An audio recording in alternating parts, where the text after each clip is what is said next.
My name is Victoria Miller. I teach 4th grade reading, and we are on Chapter 9. After breakfast, Dr. Kennedy and Dr. Zymer went out on the front porch to make plans. Dr. Zymer beckoned to me to come with him, but Dr. Kennedy didn't pay any attention to me at all. "I agree with you, of course, Zymer," Dr. Kennedy said, stretching out the old wicker chair and crossing his long legs. "We've got to release some sort of story to the press about this remarkable animal. We could call a museum in Washington and give them all the details, and they can pass it on to the Associated Press and all the other news services. Of course, the radio will pick it up right away, and it will be all over the country in no time." "And then the excitement begins," Dr. Zymer said. "Yes, exactly. Now my point is this. I think we should have this animal safely tucked away in the National Museum before we begin to spread the news. It's too valuable to take any chances with it. Why, it's the most important living specimen in the whole world. We should put it in an air-conditioned, thermostatically controlled, constant humidity glass compartment and keep the animal away from drafts, germs, insects, crowds, and sudden changes in temperature. We wouldn't want to have the crowds of people climbing all over us before we even have a chance to crate the thing up and get it down to Washington. You know what a nuisance that can be." That gave me a jolt. Were they going to take Uncle Beasley off right off like that? I hadn't expected that to happen, but Dr. Zymer looked over at me and winked. "Hold on a minute, Kennedy," he said. "Have we asked the owner about this? Maybe he has other plans for this dinosaur." "The owner? What do you mean?" "Well, this dinosaur happens to belong to Nate Twitchell. Perhaps he doesn't want his dinosaur to go off to the museum. He may even want to keep it himself." Kennedy sat up suddenly. "Well, he'll sell it, won't he?" He turned to me. "How about it, boy? Can we give you $100 for your animal right as it stands? You wouldn't want to turn down an offer like that, would you? How about it?" $100? That was an awful lot for one little dinosaur. But I'd only had him for one day now, and I didn't want to have him go off to a museum and perhaps never have a chance to see him or anything. It just didn't seem right to sell him like that. I shook my head. "No thanks," I said. "I don't think I better sell him." "Well, $150 then. How about that?" And I shook my head again. Dr. Kennedy sort of tightened his mouth, and he turned to Dr. Zymer. "What's the matter with the boy anyway? Are all New Hampshire people as stubborn as that?" Dr. Zymer smiled. "They're not stubborn, Kennedy. They just like to do things their own way. It's a very admirable quality." Dr. Kennedy was frowning. "Now look here, boy, this is an important matter. This dinosaur is extremely valuable to science. We've never had anything like it, and we may never again. But what is it to you? It's just a big lizard. It wouldn't make a good pet. It would be hard to feed and take care of. It couldn't stand the cold weather. It would just be a nuisance to you. It wouldn't mean anything to a boy your age. Why don't you let us have it?" "But he's mine," I said. "He's kind of I guess a friend. I wouldn't want to sell him." Kennedy got up and began walking up and down the porch, waving his long arms. "But don't you see what it means? Scientists all over the world would give anything to be able to study this dinosaur. You wouldn't want to stand in the way of science, would you?" "Well, no," I said. "But can't the scientists come here and study him? I don't mind if they study him, as long as I can keep him." Dr. Zymer grinned at me. "I guess you'd better give it up, Kennedy. The scientists will just have to come up here to freedom, whether they like it or not." "But good grief, Zymer, where are they going to stay? There just aren't any accommodations here. No hotel, no restaurant, no inn. Do you expect them to camp out in the street?" "Well, it's quite a nice street," Dr. Zymer said. "Besides, I don't recall hearing of any hotels in the Gobi Desert or at the Wyoming fossil beds. Now, let's get the telegram off to the museum. Can I say that we agree that it appears to be a triceratops?" "Well, I suppose so," Kennedy said. I left them writing their telegram and went out to get some more grass for Uncle Beasley. If he was going to grow that fast, I'd have to really get going on that grass supply. Pretty early in the afternoon, Cynthia got a telephone call from the National History Museum in New York. They wanted to know about the dinosaur bones that they had just discovered up in Freedom, New Hampshire. Dr. Zimer straightened them out on that, and they said some men would come up right away to have a look. A few minutes later, the New York Herald Tribune called about the fossils, and then there was just a steady stream of calls from all over the place. And during supper, a reporter from Laconia dropped in, and a college professor came over from his summer place in Sebago Lake. People were standing around asking all kinds of questions, and the telephone was ringing just about all the time.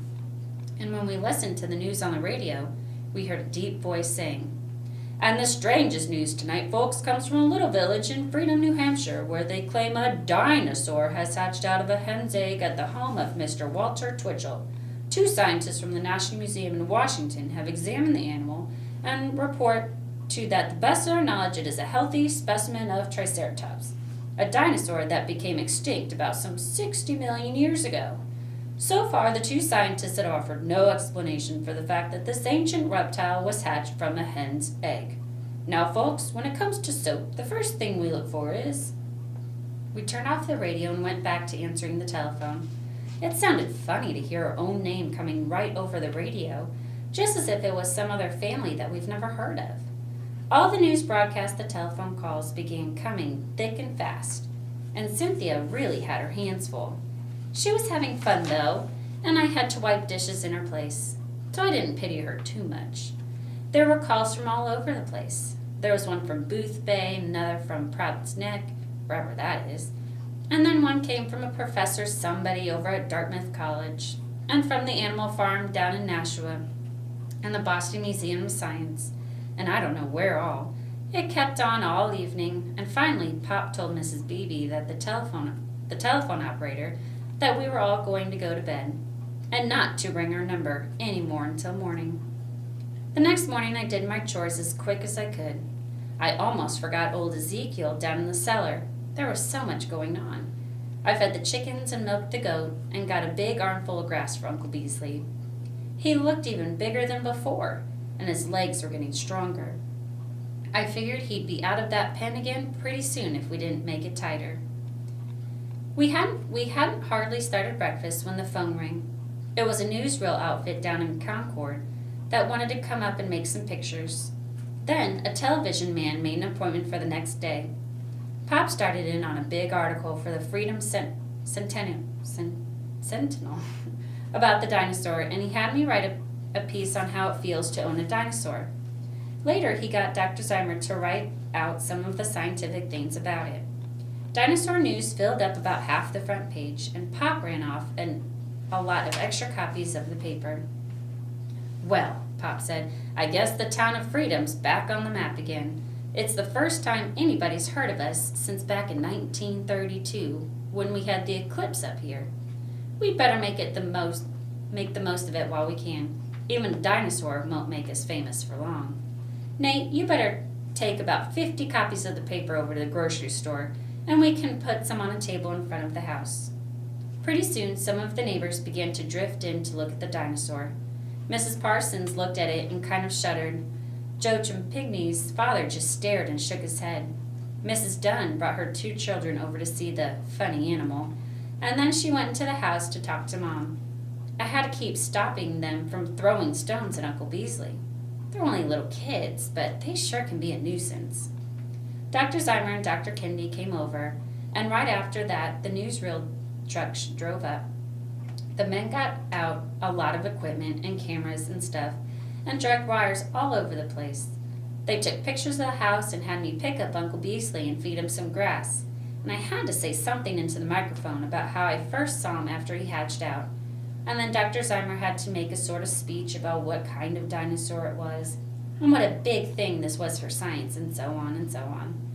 We all got pretty tired of being told to stand here and stand there and do this and do that. We were glad when the newsreel truck left. And then came the reporters. There were an awful lot of them, and they kept coming in 2 or 3 at a time, and they took all kind of pictures, and they all asked the same questions about how old I was, and was I surprised to find a dinosaur come out of a hen's egg? And they talked all the time, with cigarettes dangling out of the corner of their mouths.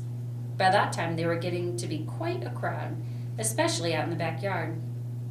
Dr. Zimer and I stood right close to Uncle Beasley's pen, so nobody would come along and hurt him. I don't know why it is, but whenever people see an animal in a cage or some place where they can reach him, they always want to poke him or throw things at him or bother him in some way. I guess it must be a kind of instinct or something. The scientists began arriving soon after that. They were all shapes and sizes of them. Some of them were tall and skinny and smoked big pipes, and others were short and had horn-rimmed glasses. They gathered in little circles and started jabbering away about Mesozoic and Cretaceous and Protoceratops and Avatism and all sorts of words that were way over my head. And then the way they would argue, it really was something. Every one of them had a different theory, I guess, and each one was trying to talk louder and faster than the man next to prove that his theory was right and that all others were wrong. It made quite a racket, even worse than our 6th grade when Mrs. Watkins leaves the room. Dr. Zeimer was busy shaking hands with his old friends, and I could see Dr. Kennedy's head above the crowd.